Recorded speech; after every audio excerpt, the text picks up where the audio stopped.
صل على محمد يا ربي وارضى عن المشايخ. يا ربي صل على محمد يا ربي صل عليه وسلم. يا ربي صل على محمد يا ربي فارحم والدينا. يا ربي صل على محمد يا ربي صل عليه وسلم. يا ربي صل على محمد يا ربي وارحمنا جميعا. يا ربي صل على محمد يا ربي صل عليه وسلم. يا ربي صل على محمد يا ربي وارحم كل مسلم. يا ربي صل على محمد يا ربي صل عليه وسلم.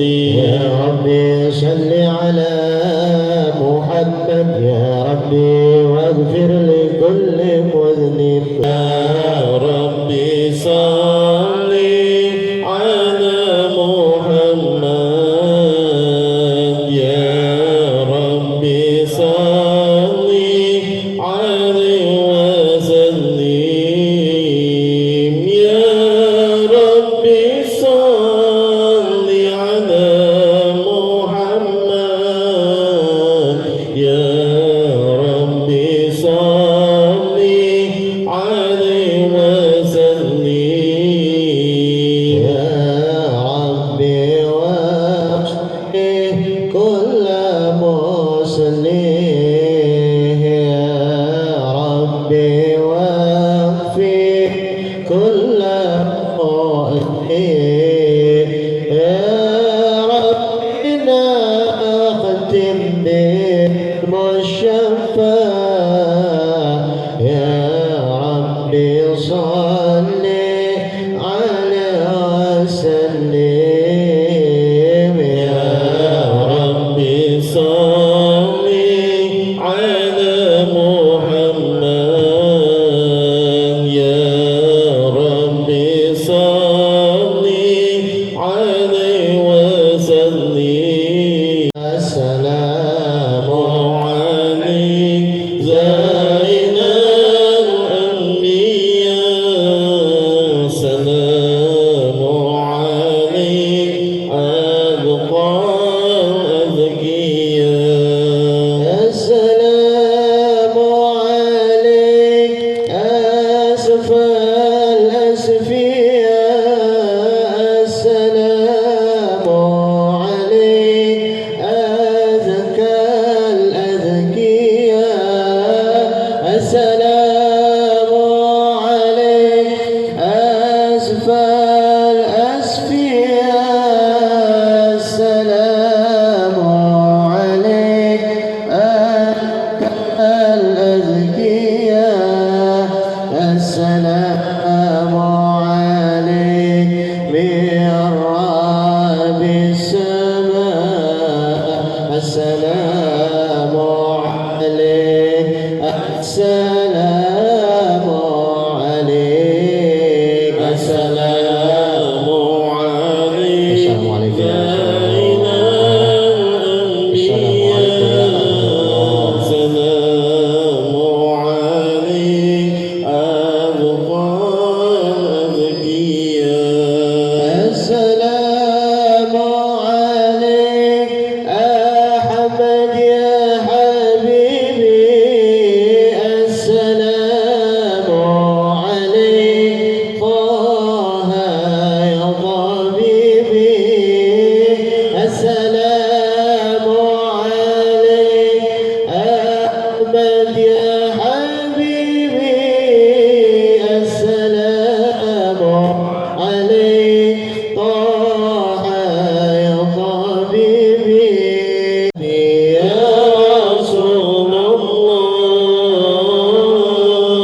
عليك صلوات الله عليك أشرق البدر علينا فاختفت منه البدور مثل الرسول يا نبي سلام عليك يا رسول سلام عليك يا حبيب سلام عليك صلوات الله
Alhamdulillah di kesempatan malam hari ini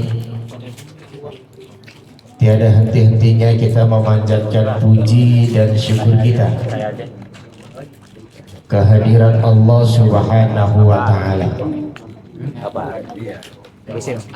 atas berkahan nikmat yang telah Allah berikan di sela-sela waktu istirahat kita. Di kesempatan malam hari ini dengan izin Allah kita memiliki kemampuan dan kesempatan untuk hadir di majelis ilmu. Mudah-mudahan niat langkah dan duduknya kita senantiasa tercatat sebagai nilai ibadah di sisi Allah Subhanahu wa taala. Salawat teriringkan salam terlimpah ruahkan keharibaan junjungan baginda Nabi besar kita Muhammad sallallahu alaihi wasallam, keluarga, sahabat dan kita selaku pengikutnya yang akan setia hingga akhir hayat. Hadirin kaum muslimin rahimakumullah. Semangat ya. Untuk yang kesekian kalinya kami ingin mengingatkan kepada seluruh kita bahwasanya di dalam mengarungi kehidupan di permukaan dunia ini, sejujurnya kalau boleh kita berkata jujur, kehidupan ini begitu teramat melelahkan, meletihkan, dan hampir saja kita berada pada titik jenuh dan puncak kebosanan.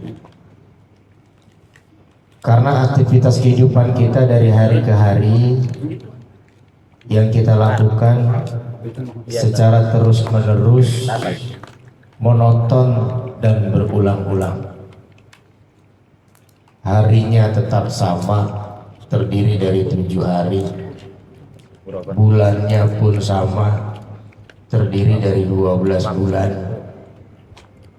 Bahkan kita hidup per gang, tetangga samping kiri, depan belakang yang kita jumpai juga sama. Kadang-kadang kita bersendau gurau, berdiskusi dari pos ke pos. Yang kita bicarakan pun topik, tema, dan isu yang sama.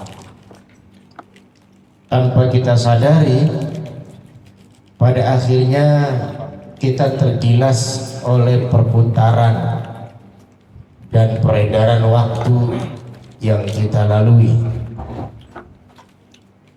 Usia kita bukan semakin muda, semakin menua. Tenaga kita bukan semakin kekar, kuat, bertenaga, tapi lu mulai letih, tak berdaya. Kalau bukan karena motivasi agama, rasa-rasanya kita hidup di dunia ini akan sampai pada puncak stres dan panik tidak berujung. Coba saja kita renungkan secara mendalam. Maka agama itu adalah sandaran kita agar kita bisa optimis melakukan kehidupan kita. Sekaligus agama itu sebagai motivasi, penyemangat kita. Sehingga orang yang beriman itu seringkali menyandarkan kehidupannya hanya kepada Allah Subhanahu wa ta'ala. Kalau kita sandarkan kehidupan kita totalitas kepada Allah, itu yang membangkitkan gairah kehidupan kita di permukaan dunia ini. Kemudian yang kedua, tidak terasa pada akhirnya hari ini dengan izin Allah kita sudah menyentuh pada bulan Sya'ban 1446 Hijriah. Bulan Rajab baru saja pergi meninggalkan kita. Namun kenangan kehidupan kita di bulan Rajab itu masih melekat kuat pada memori pemikiran kita. Dan hari ini kita hidup berdampingan, harmonis, bergandengan tangan pada bulan Sya'ban, salah satu bulan mulia yang diapit oleh bulan Rajab dan bulan Ramadan. Ketika Sya'ban sudah datang, itu artinya Ramadan sudah berada di ambang pintu rumah-rumah kita. Dan Sya'ban ini satu bulan yang Allah pilih, di dalamnya Allah turunkan ayat terkait dengan sholawat kepada baginda Rasulullah Sallallahu Alaihi Wasallam. Innallaha wa malaikatahu yusalluna 'alan nabi ya ayyuhalladzina amanu sallu 'alaihi wa sallimu taslima. Kami ingin menyadarkan kita dan mengingatkan kita semua, kalau kita ingin mendapatkan keberkahan kehidupan di bulan Sya'ban pada hari ini, tiada lain dan tiada bukan, kita harus banyak bersolawat kepada Rasulullah Sallallahu Alaihi Wasallam. Harus berbeda mentalitas orang yang suka duduk di majelis dengan orang yang tidak pernah duduk di majelis. Bapak-bapak ini harus paham, ketika nama kekasih Allah disebut dan kita mendengar, maka kita harus menyambutnya dengan membaca sholawat kepada Rasulullah Sallallahu Alaihi Wasallam. Karena di yaumil akhir nanti ada kelompok manusia yang tidak akan ditegur oleh baginda Nabi, disebabkan ketika dia masih hidup di permukaan dunia, dia mendengar nama kekasih Allah disebut, dia diam saja tanpa membalas dengan berselawat kepada Rasulullah Sallallahu Alaihi Wasallam. Ya. Kalau di bulan Rajab ada peristiwa apa? Isra wal Mi'raj. Kalau ingin mendapatkan berkah di bulan Rajab, Bapak istiqomah menegakkan sholat. Ada apa di bulan itu? Dan kita amalkan. Besok di bulan Ramadan, ada apa di bulan Ramadan? Ada puasa. Dan di bulan itu Allah turunkan Al-Quranul Karim. Kalau ingin dapat keberkahan di bulan Ramadan, maka sering-seringlah bertadarus Al-Quran, apalagi bisa mengamalkannya. Paham ya, Pak? Di bulan Rajab ada Isra wal Mi'raj. Hasil daripada Isra wal Mi'raj adalah sholat. Kalau ingin dapat berkah pada bulan Rajab, harus sholat. Kita nggak bisa berdoa sampai berbusa ingin mendapatkan sisi keberkahan, tapi tidak menegakkan aktivitas ibadah sholat yang Allah turunkan di bulan itu. Begitupun tidak akan nyambung kita minta berkah di bulan Sya'ban, Allah turunkan ayat terkait dengan salawat baginda Nabi, tapi kita anti bersalawat kepada Rasulullah Sallallahu Alaihi Wasallam. Orang yang mengaku cinta kepada seseorang tetapi tidak senang mendengar nama orang yang dicintainya, itu cinta munafik, Pak. Paham sampai sini? Orang yang menyatakan cinta kepada seseorang tetapi dia tidak senang ketika nama yang dicintainya disebut, itu cinta munafik.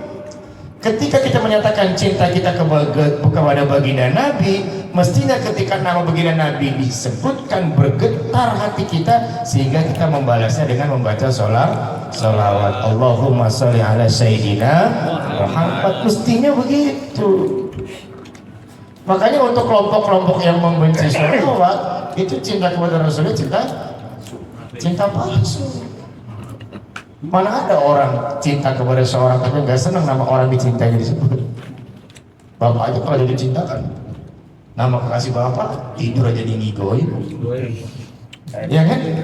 Markona, lagi tidur itu, ya, paham ya? Orang kalau sudah cinta, Pak, mendengar namanya saja sudah bergetar, itu jelas itu. Innamal mu'minuna alladzi idza dzukirallah wajilat qulubuhum wa idza tuliyat alaihim ayatuhu jadathum imanan wa ala rabbihim yatawakkalun. Orang, Pak, kalau sudah cinta kepada Allah, ketika mendengar nama Allah bergetar hatinya. Kenapa hatinya bergetar? Karena ada cinta, ada mahabbah. Begitupun kita, kalau kita menyatakan cinta kepada baginda Nabi, disebut nama Nabi, mestinya bergetar. Lalu kalau orang diam saja, kan tidak nyampe sinyal getarnya. Paham ya Pak ya? Nah besok di bulan Ramadan ada puasa, Al-Quranul Karim diturunkan. Nah ini yang kedua nih Pak. Ya? Kan enak Pak ngaji des-deskan begini ya? Kacang ampar-amparan ya. Ternyata kita yang udah tua begini, kalau di publik begini kayak anak TK juga. Gak bisa diatur, disuruh dia masih bisik. Yang satu nuang kopi, yang satu nenteng gelas. Sama aja kita pada kita kalau udah kumpul ya. Betul Pak Ahmad ya? Betul Pak. Nanti saya mulu. Disuruh dia kagak diem gitu tetap. Ya. Nah yang ketiga, kita kembali pada tema majelis kita, bersyukur kunci kebahagiaan. Kami ingin sampaikan begini, nilai kebahagiaan hidup seseorang itu bergantung pada seberapa besar nilai syukurnya kepada Allah. Itu dulu yang Bapak pahami. Rata-rata orang yang sering bersyukur, jaminan kehidupannya akan lebih berbahagia dibandingkan orang yang tidak bersyukur. Lawan dari kata syukur apa? Kufur. Atau bahasa kita mengeluh. Paham ya? Jadi tingkat kebahagiaan hidup kita itu sangat bergantung pada tingkat syukur kita kepada Allah Subhanahu wa ta'ala. Itu saja dulu kuncinya. Kalau ingin bahagia mengarungi kehidupan ini, maka banyak-banyaklah bersyukur. Kita terlampau sering mendengarkan kata syukur, tapi teramat sulit untuk mengamalkan dalam kehidupan kita sehari-hari. Kenapa? Karena kita tidak mau mencoba. Sedikit saja Bapak mau menggerakkan alur kehidupan ini untuk selalu bersyukur terhadap nikmat-nikmat Allah, nanti yang muncul kepuasan batin, Pak. Ketenangan jiwa, kesejukan suasana mata hati. Orang kalau suka mengeluh, keluhannya itu awal daripada kesengsaraannya. Jangankan Allah yang menciptakan kita dan membagikan nikmatnya tidak terhitung, kita saja nih pimpinan di sebuah perusahaan atau PRT Jejen, pimpinan di sebuah wilayah. Tanya beliau, lebih senang warga yang bersyukur atau lebih senang warga yang kerjaannya setiap hari mengeluh? Komplain lagi. Udah ngeluh kau? Komplain. Begitu komplain, agak ngasih solusi. Gimana teh ini? Sorpati banjir mulu gitu. Udah begitu doang bisa. Disuruh kerja bakti kagak? Paham ya? Kita aja Pak rata-rata membenci orang yang suka mengeluh. Kita lebih respect kepada masyarakat yang pandai berterima kasih kepada kita. Kira-kira begitulah Allah. Allah itu lebih suka kepada manusia yang bersyukur dibandingkan manusia yang kufur. Karena manusia itu para hadirin terbagi menjadi dua. Yang pertama manusia yang pandai bersyukur, yang kedua manusia yang kufur. Kufur itu mengingkari nikmat Allah. Begitu. Nah kalau Bapak ingin dicintai Allah, pilih yang pertama. Mulai sekarang setel kehidupan kita untuk menjadi pribadi yang bersyukur. Caranya bagaimana Pak Ustaz? Belajar bersyukur dengan lisannya. Ya, mau dapat nikmat ke, mau dapat ujian ke, terima dengan lapang dada itu mulut. Jangan sekali-kali mengumpat. Itu kan perkara ringan Pak. Tapi karena doktrin kita sudah, settingan kita sebagai manusia sudah numpuk keluhan, sehingga ketika datang ujian yang kita ucapkan bukan berserah diri kepada Allah, tapi apa? Umpatan. Ya. Dan umpatan itu tidak menyelesaikan masalah, justru semakin memberatkan suasana mata batin kita. Orang kalau sering mengeluh, sempit hidupnya. Tapi kalau sering bersyukur, belajar dulu deh dari syukur lisan ini. Dapat rezeki, alhamdulillah. Diuji, innalillah. Berbuat dosa, astagfirullah. Latih lisan itu. Kalau kalimat itu yang mengudara, nanti dia akan memberikan solusi pada persoalan-persoalan kehidupan kita. Ada warga punya masalah, datang ke RT, ngeluh. RT mau bagaimana? Bapak aja nggak ada masalah ngeluh, gimana saya lagi solusi? Paham ya? Gitu kan ya?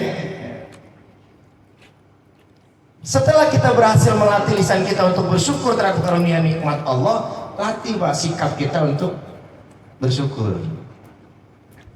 Bagaimana cara melatih sikap untuk bersyukur? Ibadah kepada Allah. Ritme waktunya dijaga. Zuhur jam 12 lewat 3 menit. Itu coba deh Bapak tata ulang. Kalau orang sudah terlampau sering menunda-nunda sholat, itu mah jadi beban. Tapi kalau coba dilatih sholat itu prioritas dari seluruh kesibukan kehidupan dunia kita, nanti akan ringan. Nah yang jadi masalah, kita nggak mau merubah itu. Coba deh Pak sekali-kali. Zuhur jam 12 lewat 3 menit. Ya. Jam 12 kurang 5 Bapak sudah siap-siap. Begitu azan, Bapak sudah di masjid, Bapak sholat 4 rakaat, selesai sholat, insya Allah Pak hidup jadi nikmat itu. Karena kenapa? Nggak ada beban kita. Tapi kalau orang menunda-nunda, ya Allah gue belum sholat nih, ya Allah gue belum sholat nih, kira-kira gitu ya. Beban nggak tuh? Beban. Begitu mau sholat, oh Rahmat datang aja di ngopi ya. Gue mau sholat nih, gue tinggal kagak enak nih, kayak gitu kan ya? Ya, betul. Udah diseduhin, datang lagi, aduh caranya pisah lagi datang ya kan? Akhirnya apa? Mepet-mepet nggak? Mepet-mepet Pak. Mau masuk waktu asar, mau melaksanakan sholat zuhur. Yang terjadi apa? Kilat sholatnya. Coba deh. Tapi kalau kita tata ulang hubungan kita kepada Allah ini, karena kita ingin bersyukur dengan sikap kita, ya. Asar jam 3 lewat 20 menit. Jam 3 lewat 10, asar kurang 5 menit, Bapak sudah siap-siap. Begitu azan, Bapak sholat kan nggak lama itu Pak, 5 menit. Nah, aktivitas dunia Bapak lebih rapi.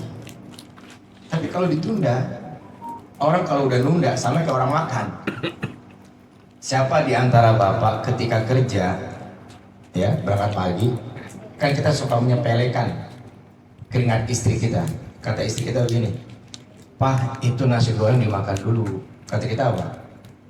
Nanti aja mah di jalan, Bapak buru-buru udah terlambat. Itu Pak biasanya lambungnya naik. Karena kenapa? Di jalan tidak menjadi jaminan kita ketemu tempat buat sarapan. Paham ya? Begitu sampai kantor kita bilang apa?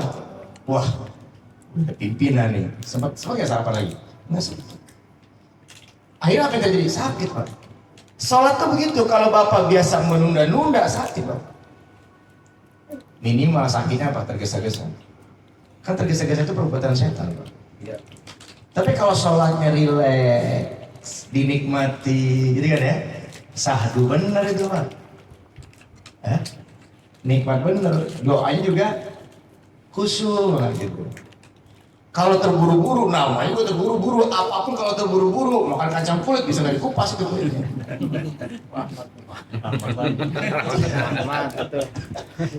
Iya kan? Makan terburu-buru, jadi sehat nggak? Nggak sehat. Ibadah terburu-buru, ya. Kita nggak bicara diterima atau tidak ini. Kayaknya kan kurang sempurna. Ya. Kemudian latih hati kita untuk bersyukur. Bagaimana cara melatih hati untuk bersyukur? Gini Pak, sudah menjadi tabiat. Tabiat itu artinya watak. Watak itu kebiasaan. Sudah menjadi tabiat kita sebagai manusia. Hidup kita ini kan tidak pernah puas. Coba deh Bapak renungkan pelan-pelan. Dulu pertama kali pindah ke Suropati, mikirnya apa?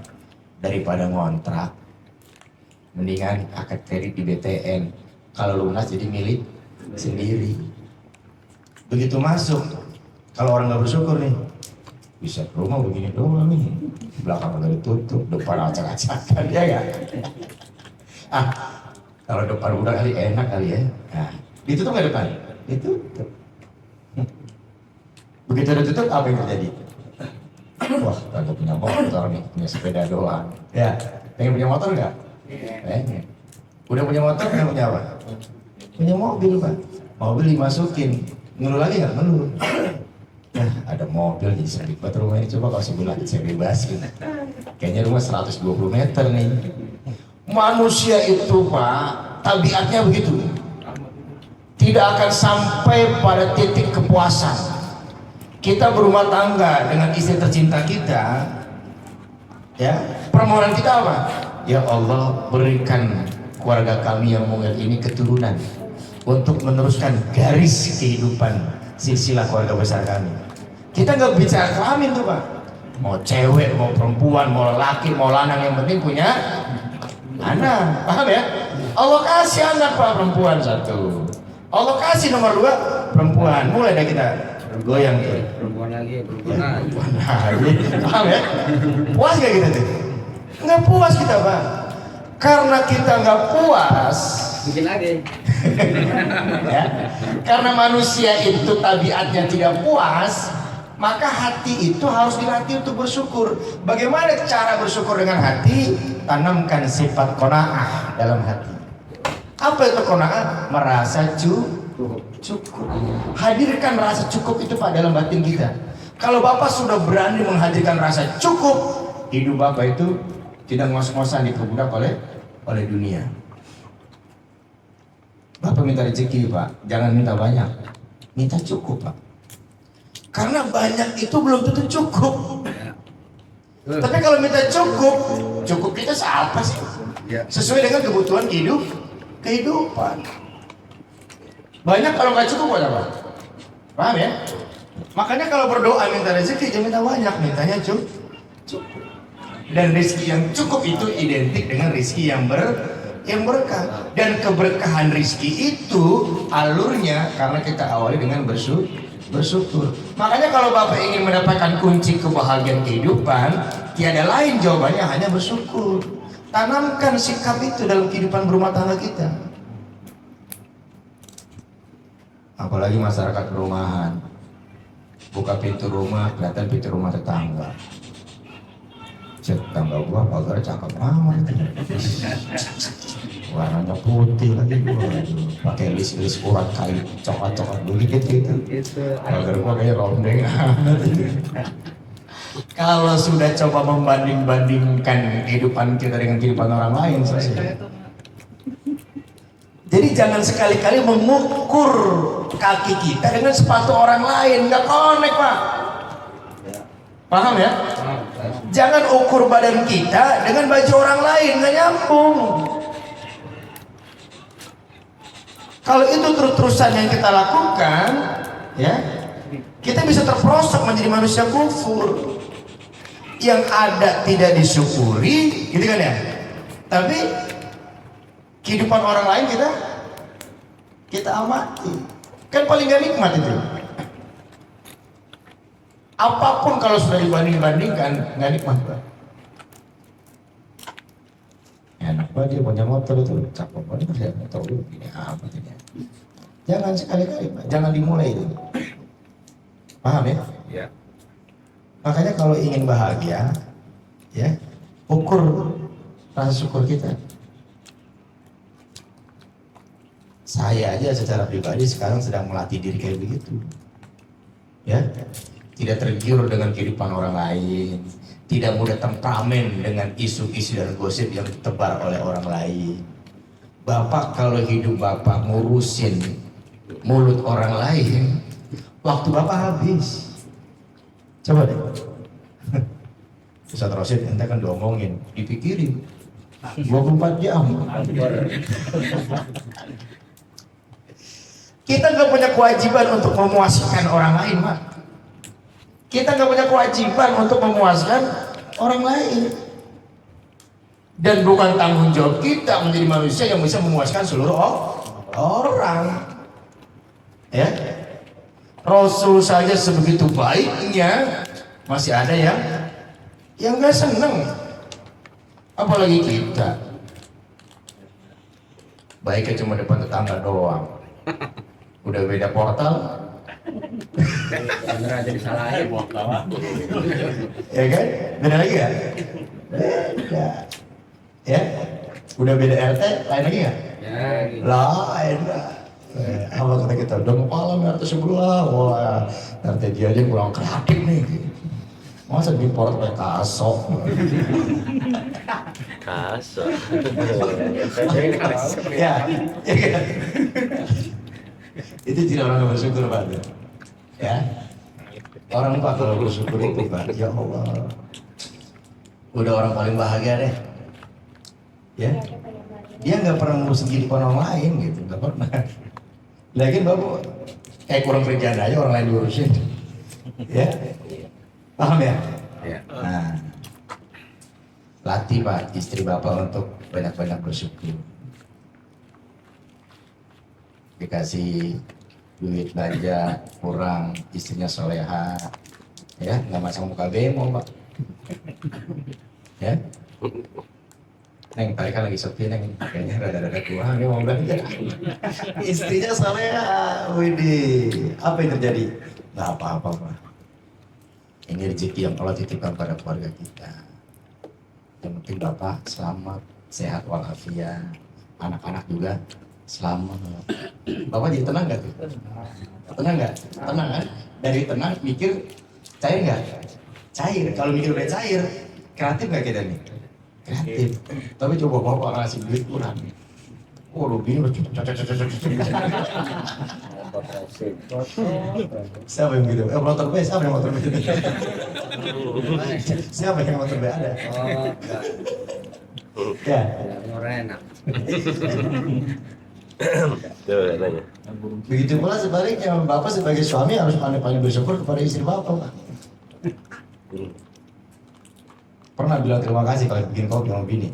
Pernah. Hah? Selalu, Ustaz. Selalu. Saya doang. Tiap pagi dibikin kopi. Siap. Bilang gini nggak? Pagi mah enggak, Ustaz. Hah? Pagi mah kagak, Bini masih tidur. Cur. Ya, sebetulnya kalau kita mengerti ya, saling berterima kasih, saling bersyukur, itu nikmat loh. Istri merasa dihargai pekerjaannya, suami juga merasa dihormati wibawanya. Ya, kalau istri nggak pandai bersyukur, Pak, harga diri kita sebagai kepala keluarga juga rasa-rasanya habis di depan istri kita.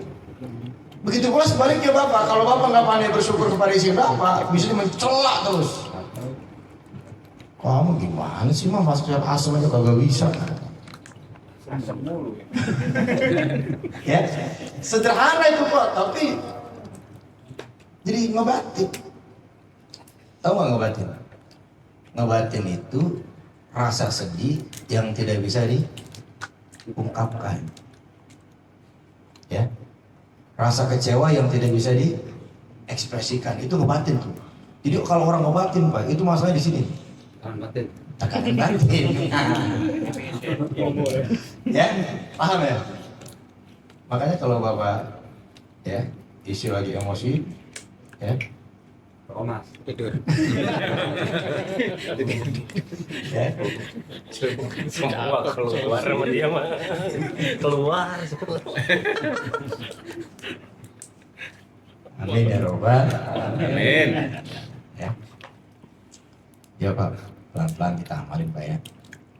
Sama Pak, saya juga lagi belajar. Ternyata kalau kita lagi fokus pada pribadi kita dan keluarga kita, hidup jadi lebih enak Pak. Dibandingkan Bapak ngukur-ngukur di depan orang lain dari buang ke buang. Ya, capek.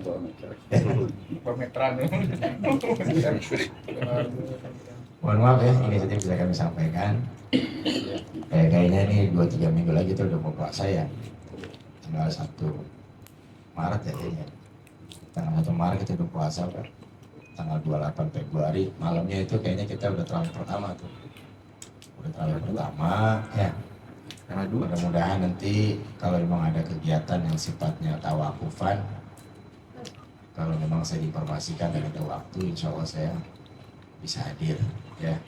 Tapi jauh-jauh hari ya Pak ya, karena musim tawakufannya kadang-kadang selalu berbarengan. Ya Ustaz juga manusia biasa Pak. Kadang-kadang kalau undangan bentrok kita suka lirik juga gitu ya Pak.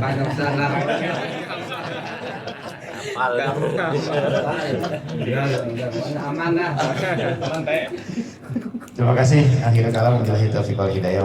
Wassalamualaikum warahmatullahi wabarakatuh. Ya Sayyidi